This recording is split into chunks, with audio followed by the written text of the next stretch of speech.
Hi friends, இந்த video நம்ம எதை பற்றி பார்க்க போகிறோம்னா, நம்மளுடைய பிஎஃப் அக்கௌண்ட்டில் ரொம்ப நாளாக அப்ரூவ் ஆகி இருந்த பேங்க் கேஒய்சியில் எதுனோ ஒரு ரீசன் சொல்லி ரிஜெக்ட் பண்ணியிருக்காங்க. ஸோ இதுக்கு என்ன பண்ணுறது அப்படின்னு நிறைய பேர் டவுட் கேட்டிருக்கீங்க. ஸோ அதை பற்றின இன்ஃபர்மேஷன் தான் இந்த வீடியோவில் பார்க்க போகிறோம். ஸோ இப்போ உதாரணத்துக்கு பார்த்தீங்கன்னா, இந்த பிஎஃப் மெம்பர் ஐடியில் பாருங்கள், இவருடைய பேங்க் டீட்டெயில்ஸில் பார்த்தீங்கன்னா ரிஜெக்ட் பண்ணியிருக்காங்க. பேங்க் கேஒய்சி ரிஜெக்டட் ஆகிருக்கு. Seeded by member online verification failed அப்படின்னு சொல்லி ரிமார்க்ஸில் இருக்குது. இது கீழே பார்த்தீங்கன்னா என்ன ரீசன்னால இந்த பேங்க் கேஒய்சி ரிஜெக்ட் ஆயிருக்கு அப்படிங்கிற டீட்டெயில்ஸ் கீழே கொடுத்துருப்பாங்க.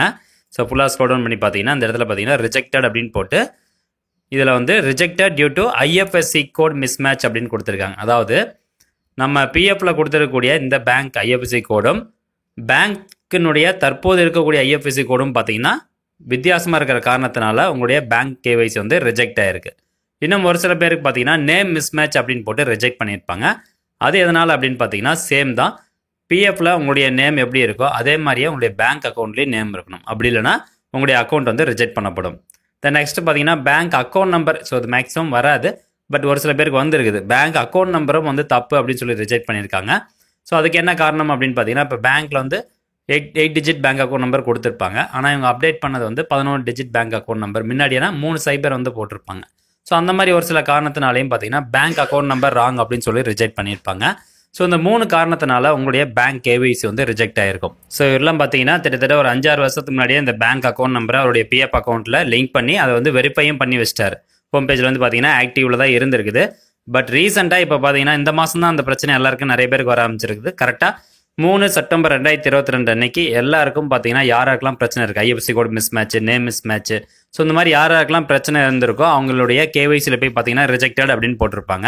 ஸோ அதுக்குண்டான சொல்யூஷன் என்ன அப்படிங்கிறத இப்போ நம்ம டீட்டெயில்டாக பார்த்துடலாம். ஸோ இது யார் ரிஜெக்ட் பண்ணியிருக்காங்க அப்படின்னா, இது முழுக்க ஆன்லைன் வெரிஃபிகேஷன் ரிஜெக்டட் தான். ஸோ பிஎஃப் ஆஃபீஸ்க்கும் பேங்க்குக்கும் லிங்க் மெர்ஜாக இருக்கக்கூடிய அந்த ஆன்லைன் வெரிஃபிகேஷனால தான் இது ரிஜெக்ட் ஆகிருக்குது. ஸோ இது தப்பாக இருக்கிறதுனால ரிஜெக்ட் ஆகிருக்கு. ஓகேங்களா? இப்போ இதுக்குண்டான சொல்யூஷன் என்ன அப்படின்னு பார்த்துடலாம்.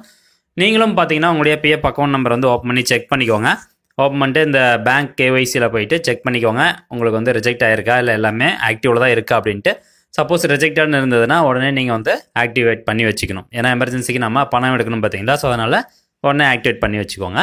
ஸோ இப்போது நல்லா இருக்கக்கூடிய கேஒய்சி பேஜ் போய் பார்த்தீங்க அப்படின்னா இதில் பாருங்கள் பேங்க் அண்ட் ஆதார் பார்த்தீங்கன்னா லிங்க் ஆகிருக்கு. அதே மாதிரி அப்ரூவ்டு அப்படின்னு இருக்குது. இவங்களுக்கு ரிஜெக்ட் பண்ணப்படல, இவங்களுடைய எல்லா டீட்டெயில்ஸுமே கரெக்டாக இருக்குது அப்படின்னு அர்த்தம். ஸோ இந்த மாதிரி இருந்ததுன்னா உங்களுக்கு எந்த பிரச்சனையும் இல்லை. ஸோ இதுக்கு நீங்கள் ஃபஸ்ட்டு உங்களுடைய பிஎஃப் யூஏஎன் போர்ட்டல் ஓப்பன் பண்ணிக்கோங்க. இந்த வெப்சைட்டுக்கான லிங்க் நான் டிஸ்கிரிப்ஷன் பாக்ஸில் கொடுத்துருக்கேன். ஓப்பன் ஆனதுக்கப்புறம் உங்களுடைய யூஏஎன் நம்பர், பாஸ்வேர்டு, தென் கேப்சா என்டர் பண்ணி சைன்இன் கொடுத்தீங்க அப்படின்னா உங்களுக்கான மெம்பர் போர்ட்டல் பேஜ் லாகின் ஆயிரும்.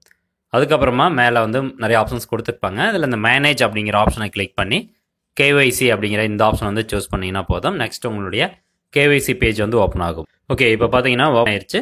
இதில் இவருடைய பேங்க் கேஒய்சி ரிஜெக்ட் ஆகிருக்கு. ஸோ இதுக்கு முன்னாடி சொன்ன ரீசன் தான் ஐஎஃப்எஸ்சி கோடு தப்பாக இருக்குது, அதாவது மிஸ் மேட்சாக இருக்கிற காரணத்தினால ரிஜெக்ட் ஆகிருக்குது.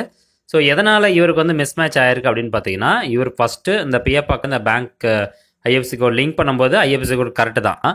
அதுக்கப்புறமா இந்த பிரான்ச் ஷிஃப்ட் பண்ணியிருக்காங்க. இந்த மாற்றினதுனால இவருடைய ஐஎஃப்எஸ்சி கோடு மாறிடுச்சு. ஸோ அதுக்கப்புறமா இவர் அப்டேட் பண்ணாமல் விட்டுட்டார். அதனால தான் இப்போ ரிஜெக்ட் ஆகிருக்கு. இன்னும் ஒரு சில பேருக்கு பார்த்தீங்கன்னா இப்போ நிறைய பேங்க் எல்லாம் மெர்ஜ் பண்ணாங்க பார்த்தீங்களா. ஸோ மெர்ஜ் பண்ணாதுக்கு முன்னாடி அவங்களுக்கு ஐஎஃப்எஸ்சி கோடு வேறு இருந்திருக்கும். ஸோ மெர்ஜ் பண்ணதுக்கு அப்புறமா அவங்களுக்கு புது ஐஎஃப்எஸ்சி கோடு கொடுத்துருப்பாங்க. ஸோ அந்த மாதிரி இருக்கக்கூடியவங்களும் அந்த மெர்ஜ் பண்ணதுக்கு அப்புறம் இருக்கக்கூடிய ஐஎஃப்எஸ்சி கோடு அதில் லிங்க் பண்ணாமல் இருப்பீங்க, அப்டேட் பண்ணாமல் இருப்பீங்க. ஸோ அதன் காரணத்தினாலையும் பார்த்தீங்கன்னா உங்களுக்கு ரிஜெக்ட் ஆகிருக்கும். ஸோ ஃபஸ்ட்டு உங்களுடைய ஐஎஃப்எஸ்சி கோடு என்ன அப்படிங்கிறத உங்கள் பேங்க்கில் கேட்டு தெரிஞ்சுக்கோங்க. அந்த பிரான்ச் போட்டிங்கன்னா வரும். ஸோ கரெக்டாக கேட்டு தெரிஞ்சுட்டு அதுக்கப்புறமா நீங்கள் அப்டேட் பண்ண ஆரம்பிங்க. ஸோ ஃபஸ்ட்டு நான் சொல்லக்கூடியது ஐஎஃப்எஸ்சி கோடு தப்பாக இருந்தால் அதுக்கு என்ன பண்ணுறது அப்படின்னு சொல்லிடுறேன். ஸோ எல்லாத்துக்குமே ஒன்று தான். இப்போ பேங்க் அக்கௌண்ட் நம்பர் தப்பாக இருந்தாலும் ஒரே ப்ராசஸ் தான், ஐஎஃப்எஸ்சி கோடு தப்பாக இருந்தாலும் ஒரே ப்ராசஸ் தான், நேம் மிஸ் மேட்ச் இருந்தாலும் ஒரே ப்ராசஸ் தான். ஸோ நேம் மிஸ் மேட்ச்சுக்கு என்ன பண்ணுறது அப்படிங்கிறத நான் டீட்டெயில்டாக வீடியோட எண்டில் சொல்கிறேன். ஃபஸ்ட்டு ஐஎஃப்எஸ்சி கோடு எப்படி மாற்றுறது அப்படின்னு பார்க்கலாம். ஓகே, இப்போ இதில் பார்த்தீங்கன்னா click on KYC document to add அப்படின்னு இருக்கும். இதில் இந்த பேங்க் அப்படிங்கிற இந்த ஆப்ஷன் சூஸ் பண்ணி அடுத்ததாக உங்களுடைய பேங்க் டீட்டெயில்ஸ் அப்டேட் பண்ணுறதுக்கான பேஜ் ஓப்பன் ஆயிரும். ஸோ இதில் நேம் ஆஸ் பர் பேங்க் அக்கௌண்ட்டில், அதாவது உங்களுடைய பிஎஃப் அக்கௌண்ட்டில் நேம் எப்படி இருக்கோ அந்த நேம் தான் அங்கே டிஸ்பிளே ஆகும். இதே நேம் தான் நீங்கள் அப்டேட் பண்ணக்கூடிய அந்த பேங்க் அக்கௌண்ட்லேயும் உங்களுக்கு இருக்கணும். சப்போஸ் மாறி இருந்தது அப்படின்னா எகெயின் உங்களுக்கு ரிஜெக்ட் ஆக ஆரம்பிக்கும். ஓகேங்களா? ஓகே, இப்போது ஃபஸ்ட்டு பேங்க் அக்கௌண்ட் நம்பர் அப்படிங்கிற பாக்ஸில் உங்களுடைய பேங்க் அக்கௌண்ட் நம்பரை நீங்கள் கரெக்டாக டைப் பண்ணிக்கோங்க. ஸோ எந்த வித தப்பும் இருக்கக்கூடாது.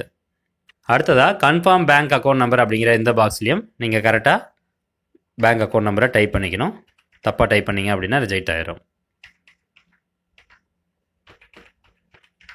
ஓகே, டைப் பண்ணி முடிச்சுட்டு அடுத்ததாக பேங்க் ஐஎஃப்எஸ்சி அப்படின்னு ஒரு பாக்ஸ் இருக்கும். இந்த பாக்ஸ்லேருந்து உங்களுடைய கரெக்டான ஐஎஃப்எஸ்சி கோட், உங்கள் பிரான்ச்சினுடைய கரெக்டான ஐஎஃப்எஸ்சி கோட் வந்து அப்டேட் பண்ணுங்கள்.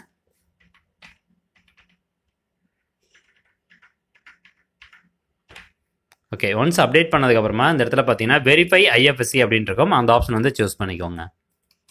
ஏன்னா ஐஎஃப்எஸ்சி கோட் நீங்கள் அப்டேட் பண்ணது கரெக்டாக அப்படிங்கிறது உங்களுக்கு டிஸ்பிளே ஆகும். ஏன்னா அந்த பேங்க்னுடைய பிரான்ச் நேம்லாம் டிஸ்பிளே ஆகும். அதை வச்சு நீங்கள் கரெக்டாக இருக்கா அப்படிங்கிறத வெரிஃபை பண்ணிக்கலாம். ஓகே, இப்போ பார்த்தீங்கன்னா ஐஎஃப்எஸ்சி வெரிஃபைட் அப்படின்னு வருது. இதுக்கு ஓகே அப்படிங்கிறத கிளிக் பண்ணுங்கள். இப்போ பார்த்தீங்கன்னா என்ன பிரான்ச் அப்படின்னா கோயம்புத்தூர் பிரான்ச்சு. பேங்க் நேம் வந்து இதில் கொடுத்துருப்பாங்க. இது கரெக்டு தானா அப்படிங்கிறத செக் பண்ணி பார்த்துட்டு அடுத்து அந்த பேஜ் அப்படியே கீழே ஸ்க்ரோல் டவுன் பண்ணிட்டு வந்தீங்கன்னா இந்த இடத்துல ஒரு டிக்ளரேஷன் இருக்கும். அந்த டிக்ளரேஷன் பாக்ஸை வந்து செலக்ட் பண்ணி விட்டுட்டு அடுத்ததாக சேவ் அப்படிங்கிற ஆப்ஷன் வந்து கிளிக் பண்ணுங்கள்.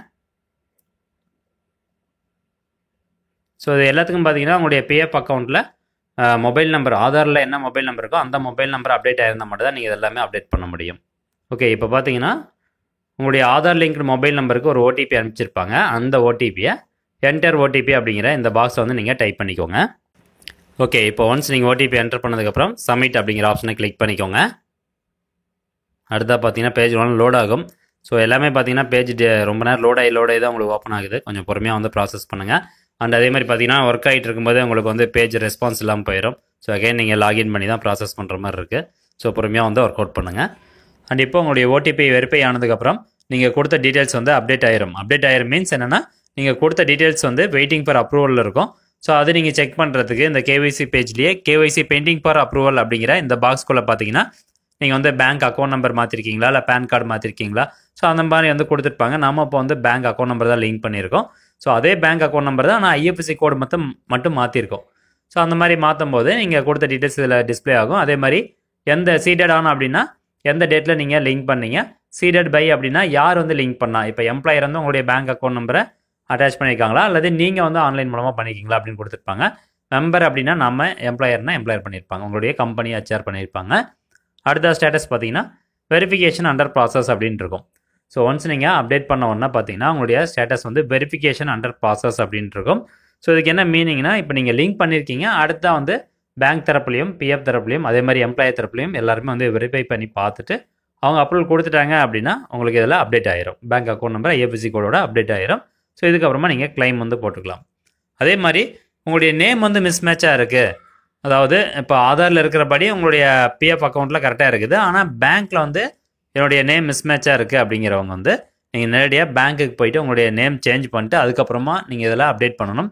சப்போஸ் நீங்கள் பேங்க்கில் நேம் சேஞ்ச் பண்ணுறதுல எதனா சிக்கல் இருக்குது, நிறைய ப்ரொசீஜர் வந்து இருக்குது அப்படின்னா உங்களுடைய ஆதார் கார்டு பேஸ் பண்ணி புதுசாக வேறு ஒரு பேங்க்கில் அக்கௌண்ட் நம்பர் கிரியேட் பண்ணிட்டு அந்த bank account number and IFSC கோடை கொண்டு வந்து பிஎஃப்னுடைய கேஒய்சி பேஜில் லிங்க் பண்ணி விட்டிங்கன்னா உங்களுக்கு ஈஸியாக ப்ராசஸ் வந்து முடிஞ்சிடும். ஸோ இவ்வளோதான் ஃப்ரெண்ட்ஸ், ரொம்ப சிம்பிள் ப்ராசஸ் தான். ஸோ எல்லாருமே வந்து ஒரு தடவை வெரிஃபை பண்ணி பார்த்துக்கோங்க, அப்ரூவலில் இருக்கா ரிஜெக்டில் இருக்கா அப்படின்ட்டு. ரிஜெக்டில் இருந்தது அப்படின்னா அதை உடனே வந்து கரெக்ஷன் பண்ணி அப்ரூவ் ஸ்டேஜுக்கு கொண்டாந்துருக்கேன். அப்போ தான் நம்மளுக்கு எமர்ஜென்சி அப்படின்னா நம்ம பணம் எடுக்க முடியும். ஓகே ஃப்ரெண்ட்ஸ், இந்த வீடியோ சொல்லக்கூடிய இந்த இன்ஃபர்மேஷன் உங்களுக்கு யூஸ்ஃபுல்லாக இருந்துச்சு அப்படின்னா இந்த வீடியோ நிறைய பேர் ஷேர் பண்ணி விடுங்க. அண்ட் மேற்கொண்டு என்னோட சேனலை சப்ஸ்கிரைப் பண்ணி என் சேனலுக்கு சப்போர்ட் பண்ணுங்கள். அண்ட் தேங்க்ஸ் ஃபார் வாட்சிங் திஸ் வீடியோ.